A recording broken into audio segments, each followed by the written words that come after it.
चलिए बच्चों, बात करते हैं class 9th chapter number 8 exercise 8.2 question number 4 के बारे में बात करते हैं। देखिए क्वेश्चन नंबर 4 में क्या बोला गया है। A B C D is a trapezium. ये जो आपके पास ए बी सी डी दिया हुआ है, ये एक ट्रेपीजियम है। ट्रेपीजियम का मतलब होता है बच्चों जिसमें एक पेयर पैरेलल हो बस। तो उन्होंने बता दिया कि ए बी और डी सी आपस में पैरेलल है। फिर इन्होंने कहा कि ये जो बी डी है ये डायगोनल है, ठीक है जी। फिर इन्होंने कहा E is the mid point, E mid point है। ये इंपॉर्टेंट बात हो गई हमारे लिए कि E मिड पॉइंट है। ये उन्होंने खुद ही गिवन करा है, ठीक है जी। ये मिड पॉइंट बोला उन्होंने, AD का मिड पॉइंट बोला।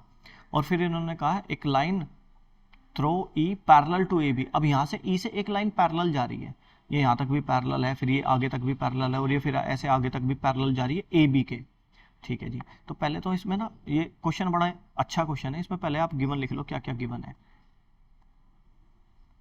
ए बी पैरेलल है डीसी के, E is mid point of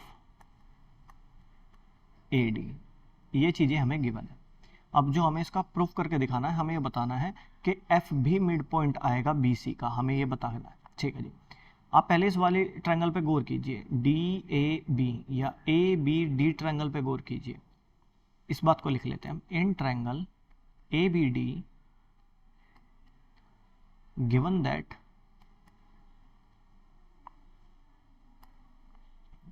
हमें गिवन है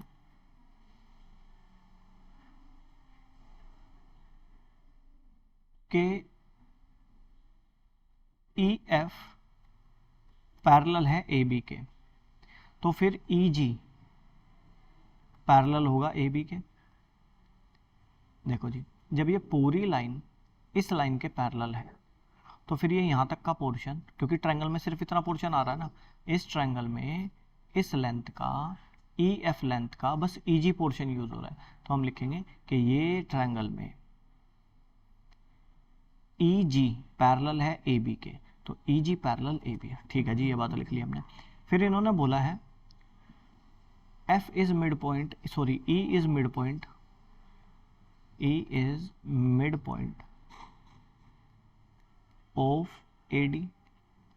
अब दूसरी गौर करने वाली बात, अब ये ध्यान से समझिए, किसी ट्रायंगल के अंदर, अगर किसी ट्रायंगल के अंदर किसी लाइन के मिड पॉइंट से एक पैरेलल लाइन ड्रॉ की जा रही है ना, ये मिड पॉइंट है, इस मिड पॉइंट से मैं एक पैरेलल लाइन ड्रॉ कर रहा हूँ, इस तीसरी लाइन के एक पैरेलल लाइन ड्रॉ की जा रही है, तो वो सामने भी मिड पॉइंट पे ही आके मिलेगी। ये वाला पॉइंट भी मिड पॉइंट ही होगा इस लेंथ का, ठीक है जी। इसको कहते हैं कन्वर्ज ऑफ बीपीटी, बीपीटी का उल्टा। बीपीटी तो ये कहती है कि अगर इसके मिड पॉइंट से इसके मिड पॉइंट को मिला दिया तो ये तीसरी लाइन के पैरेलल बनेगी, और इसका कन्वर्ज ये कहता है कि अगर एक लाइन के मिड पॉइंट से स्टार्ट करा आपने और तीसरी के पैरेलल जा रहे हो तो आगे भी जाके वो मिड पॉइंट पे ही मिलेगी।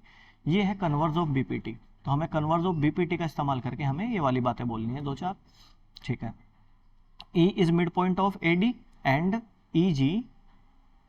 EG parallel to AB. So we can say that by the converse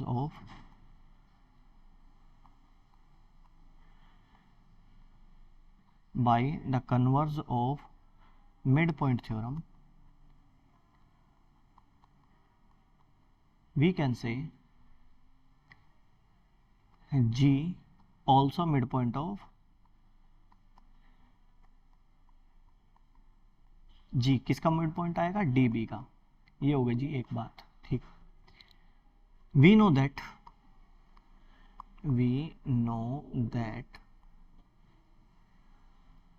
A B parallel to D C, ये तो गिवन है, ठीक है जी। देखो गौर करने वाली बात है कि ए बी ये लेंथ और ये जो डी सी लेंथ है ये आपस में पैरेलल है, ये उन्होंने गिवन करा है। अब मैं ये कहूँगा कि ए बी के पैरेलल है ई जी, तो सॉरी ई एफ, तो ई एफ डी सी का भी पैरेलल होना चाहिए, है ना भाई। ए बी के पैरेलल क्या आया था? ए बी के पैरेलल आया था ई एफ, सो ई एफ पैरेलल आना चाहिए डी सी के। गौर करो जी, अब इस बात पे भी थोड़ा सा फोकस करो, क्या है ये बात? D D D D D D D C. देखो क्या है गौर करने वाली बात। आ जाओ जी ट्रायंगल में आ जाओ, ये वाली line E F A B के पैरेलल है। उन्होंने बताया कि ई से एक लाइन जा रही है, ये वाली ई से एक लाइन जा रही है और ये पैरेलल बन रही है ए बी के। ठीक है जी, ये वाली लाइन और ये वाली लाइन आपस में पैरेलल है। पर मुझे ये तो पता है कि ए बी और डी सी पैरेलल है, ये भी गिवन है। अगर ये लाइन इसके पैरेलल है तो ये वाली लाइन इसके भी पैरेलल होगी, क्योंकि ये आपस में पैरेलल है दोनों। अगर मैंने इसको इसके पैरेलल बनाया तो ये वाली लाइन इसके भी पैरेलल बनेगी ही बनेगी। तो हमने यही बात लिखी है कि ई एफ पैरेलल है डी सी के। अब अगर ये पूरी लाइन पैरेलल है, ये पूरी लाइन और ये पूरी लाइन पैरेलल है, तो फिर तो ये छोटा सा पोर्शन भी इस पूरे लाइन के पैरेलल होगा। जी एफ पैरेलल आएगा डीसी के। अच्छा जी, इन ट्रायंगल अब देखो ट्रायंगल, बस ये गौर करने वाली बात है। डी सी बी, इस ट्रायंगल में आ जाओ डी सी बी में, क्योंकि ये लाइन और ये लाइन में पैरेलल बोल चुका हूं ना, तो ये पूरी लाइन और ये वाला पोर्शन किस में यूज हो रहा है, डी सी बी में। In triangle D C B, G is mid point, G is mid point.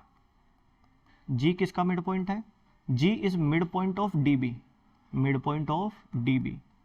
Ji D B का मिड पॉइंट है, तो मिड पॉइंट से देखो, इस मिड पॉइंट से इस ट्रायंगल में, इस ट्रायंगल को देखो ध्यान से, मिड पॉइंट से एक लाइन पैरेलल चलना स्टार्ट हुई इस डीसी के, तो सामने वाले ट्रायंगल पे जाके, जहाँ सामने वाली साइड पे जाके मिलेगी, वो भी मिड पॉइंट पे ही मिलेगी। इस फिगर को समझ लो एक बार और अच्छे से। किसी ट्रायंगल में अगर आपने यहाँ पे मिड पॉइंट से चलना स्टार्ट करा और इस वाली लाइन के पैरेलल चलना स्टार्ट करा और आप ऐसे पैरेलल पैरेलल जा रहे हो, तो आगे जाके जहाँ पे मिलोगे ये भी मिड पॉइंट ही होगा, मिड पॉइंट पे ही जाके मिलोगे। ये थ्योरम कहलाती है by the converse of mid point theorem. Mid point theorem का रिवर्स है, ये उल्टा है, कन्वर्स है। ठीक है जी, अब इस कॉन्सेप्ट का यूज करते हैं। तो हम कहेंगे कि आपका जो एफ है, F is also midpoint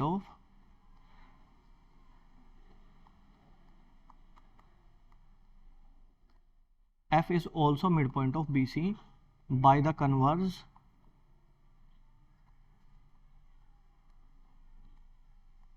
of midpoint theorem।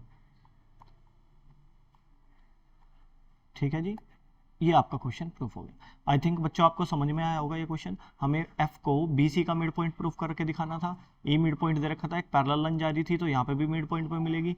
अब इस ट्रायंगल में घुस गए, इस ट्रायंगल में मिड पॉइंट है, एक पैरेलल लाइन ड्रॉ करी हमने तीसरी के, तो वो जाके आगे के भी मिड पॉइंट पे मिलेगी। इतने सिंपल से कॉन्सेप्ट को हमें लिखना था। आई थिंक बच्चों आपको ये क्वेश्चन अच्छे से समझ में आया होगा।